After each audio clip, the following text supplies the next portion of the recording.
Baba, if you'll excuse me, just for half a minute. Go ahead.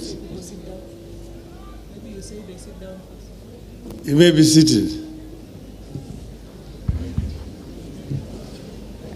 Thank you, Excellency. If you'll excuse me for just half a minute to make this announcement, because I cannot speak after you've finished. The breakaway sessions are on after the plenary. So please don't leave. Please go to the various breakaway sessions and also recognize Honorable Rosa Buyu, MP Kisumu West, my friend and sister. Thank you for coming all the way to support me. Asante Nissan.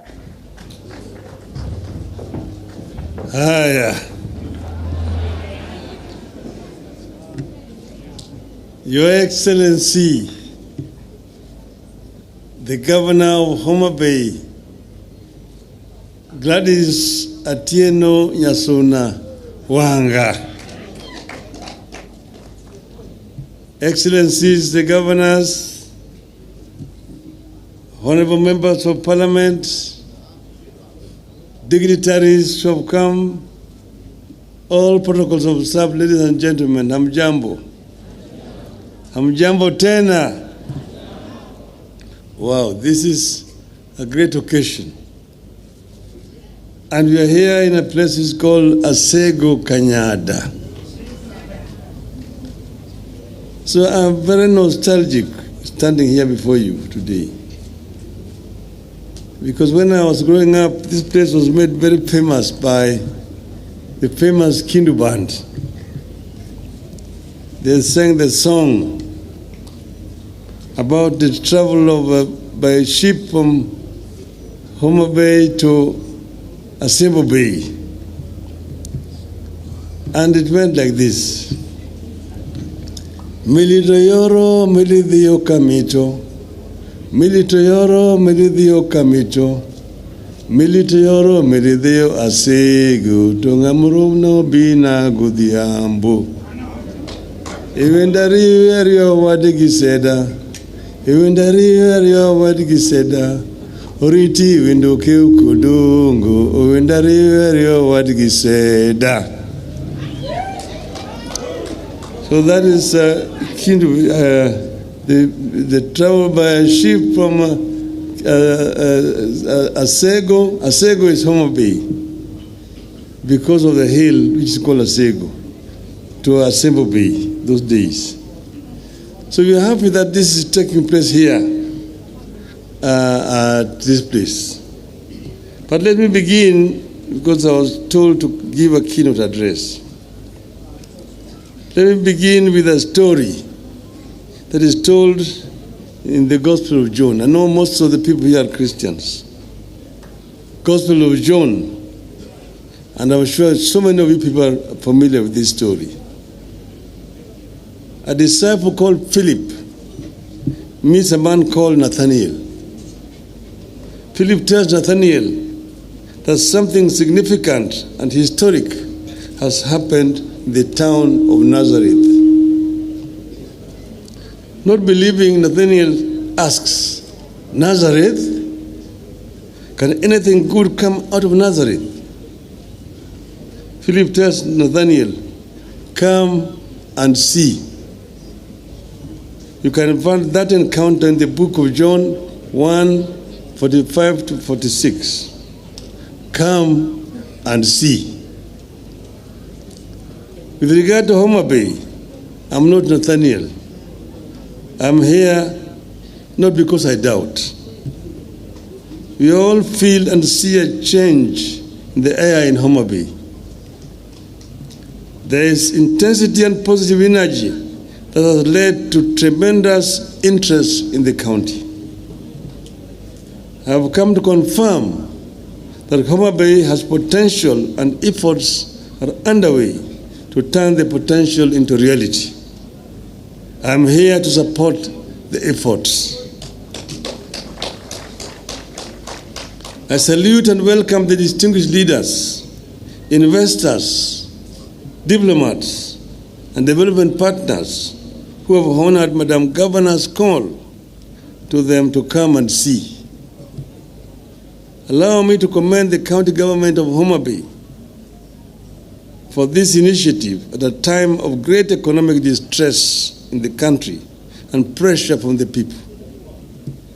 These initiatives need all the support of the national government and the international development partners, and I salute all those who came on board.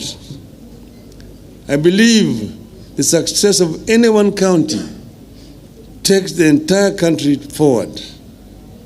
I believe that as a country, we are as strong as our counties. And I want to give the government of Kenya Kwanza free advice that the national government does not need to compete with the county governments. The county government complement the national government, and therefore the national government needs to support the county governments to deliver. From the outset, therefore, I wish to appeal to our development partners to consider county governments as competent and critical actors in the engagements aimed at realizing national and global development goals.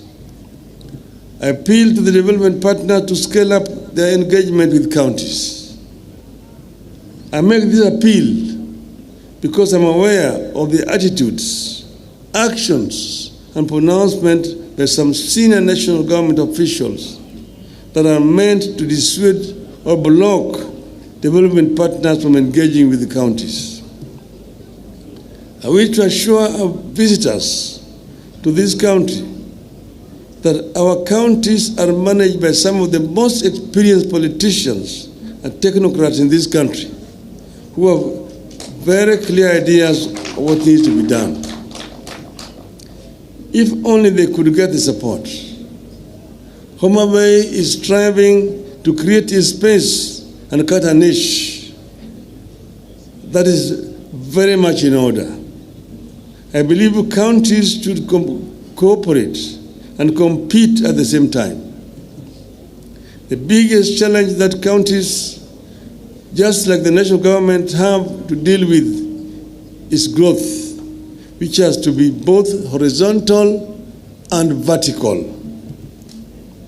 Horizontally, counties have to spread the benefits of development to regions and communities that have been left behind.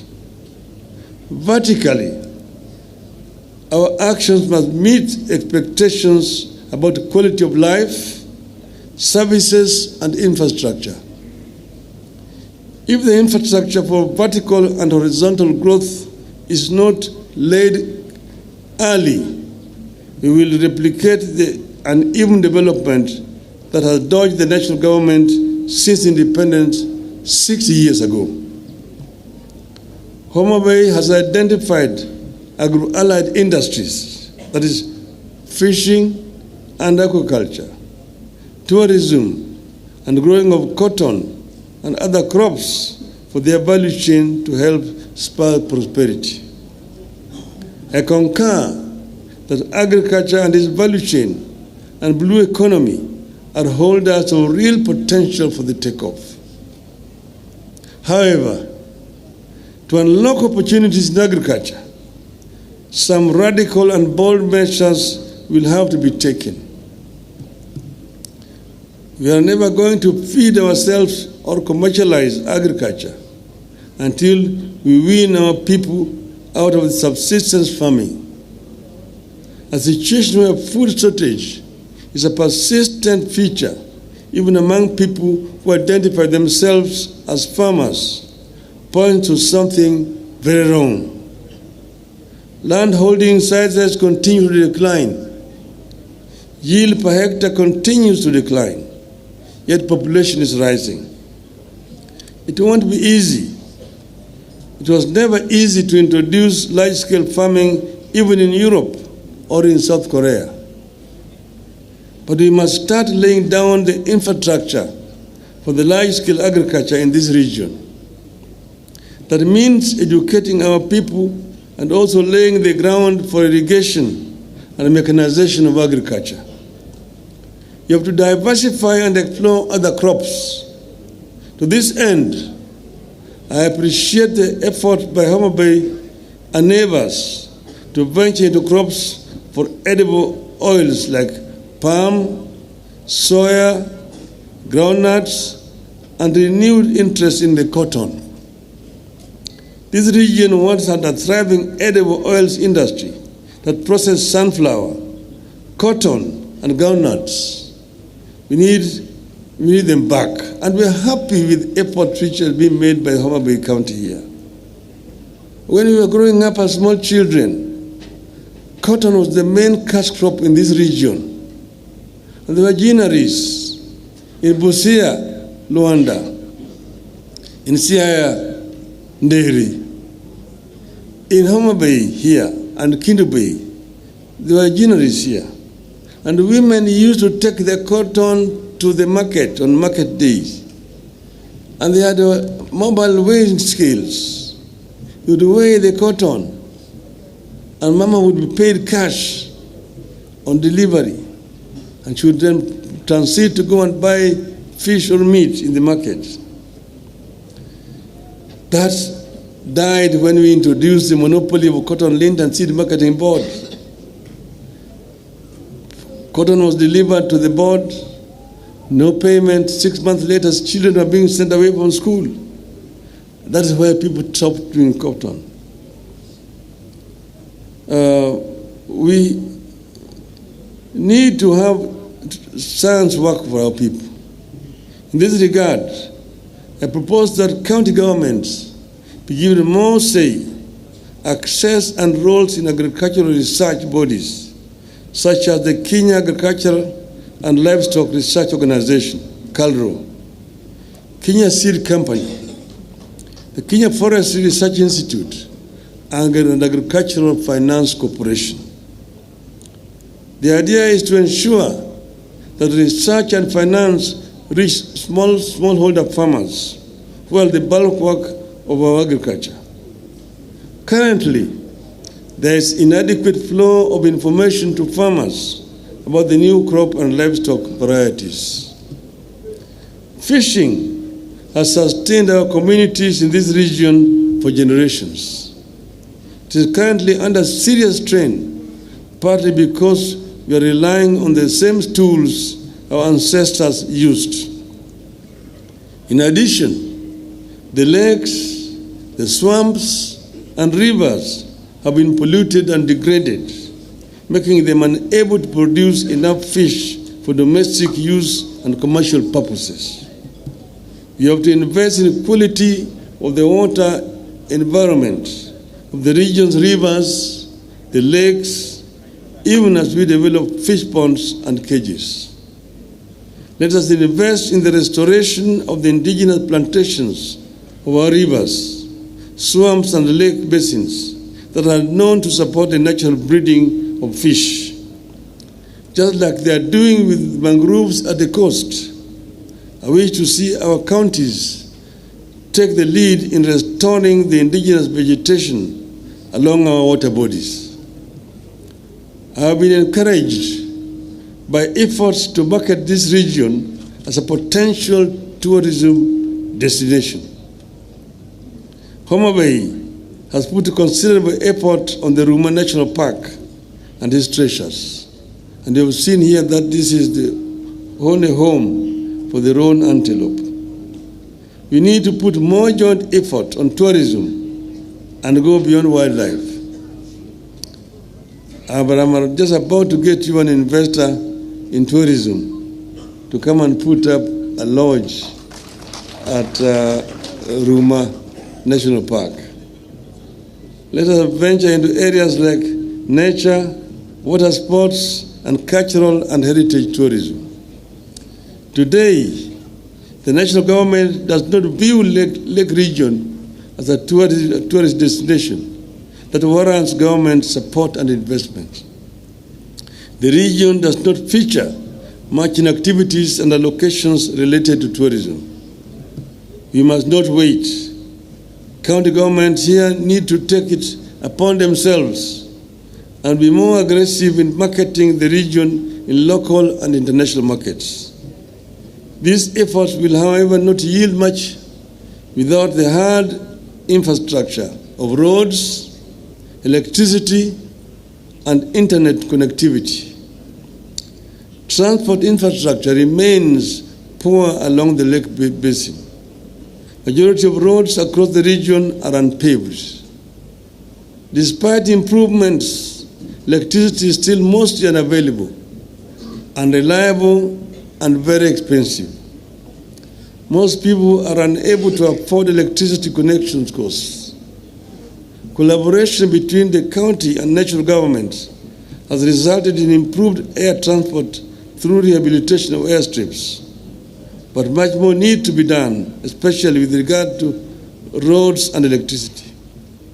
One of the solutions to the infrastructure problem is for the national government to surrender more functions to the counties.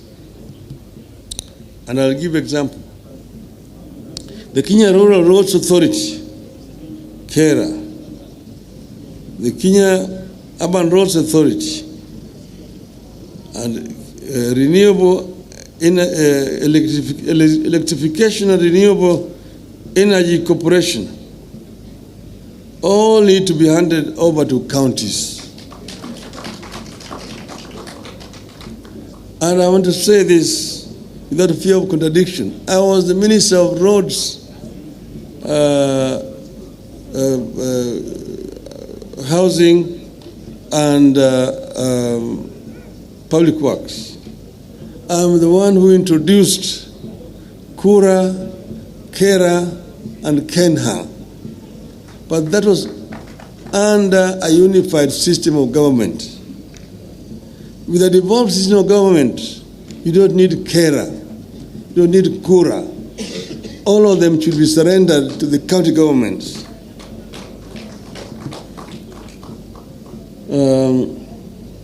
Freeing these bodies would empower counties to develop low-cost alternative sources of energy like solar parks, wind energy, geothermal power that is abundant in this lake region.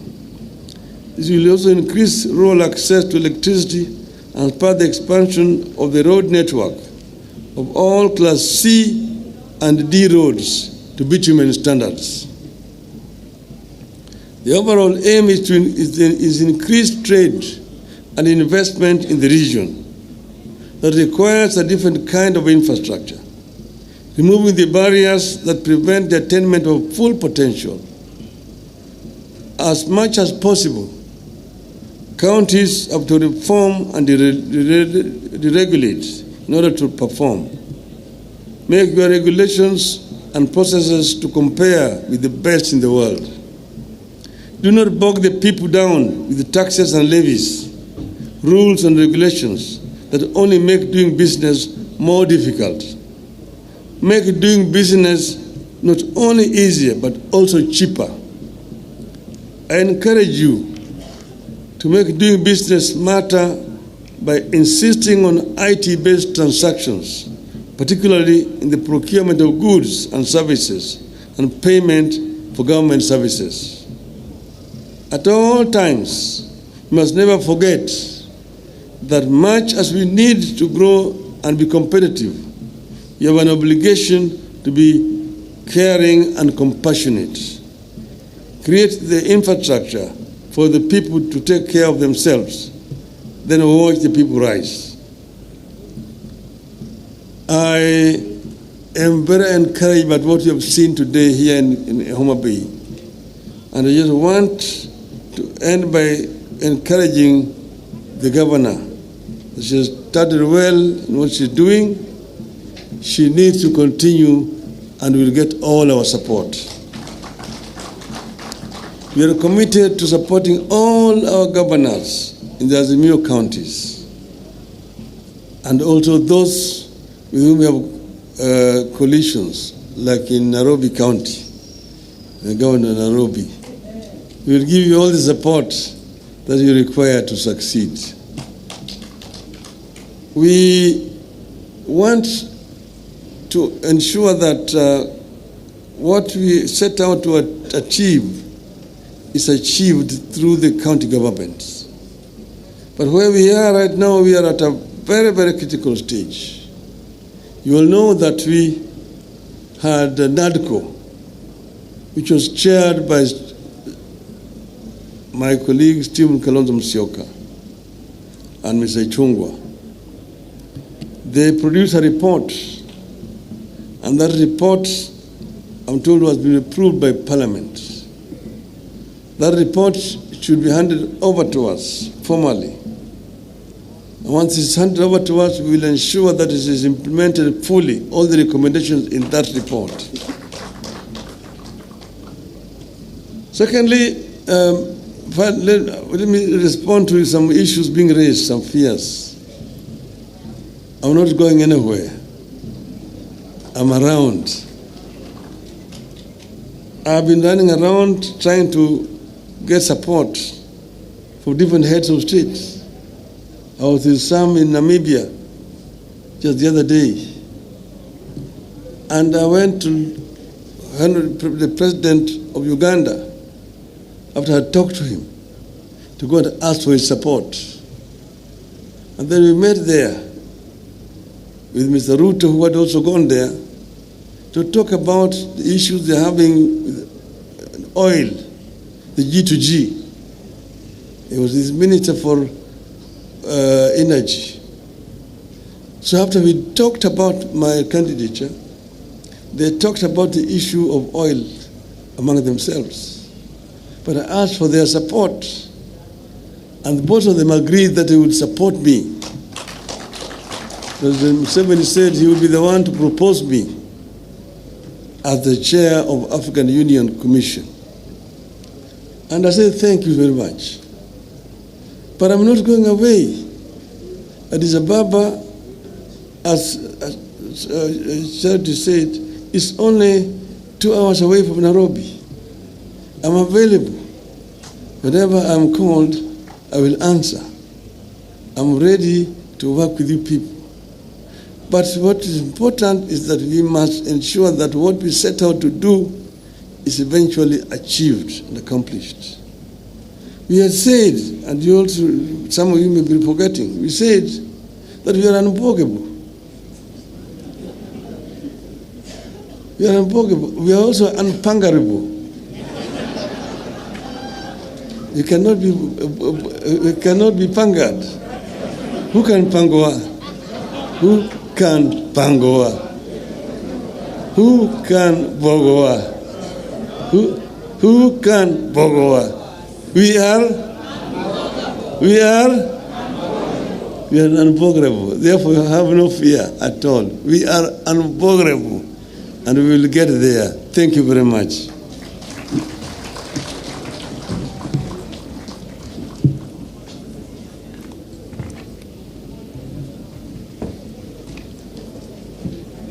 There's a gift for you, so you will just receive it down here.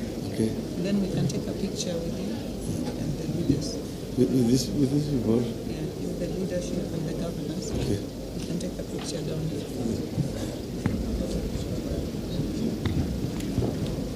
Thank you very, very much.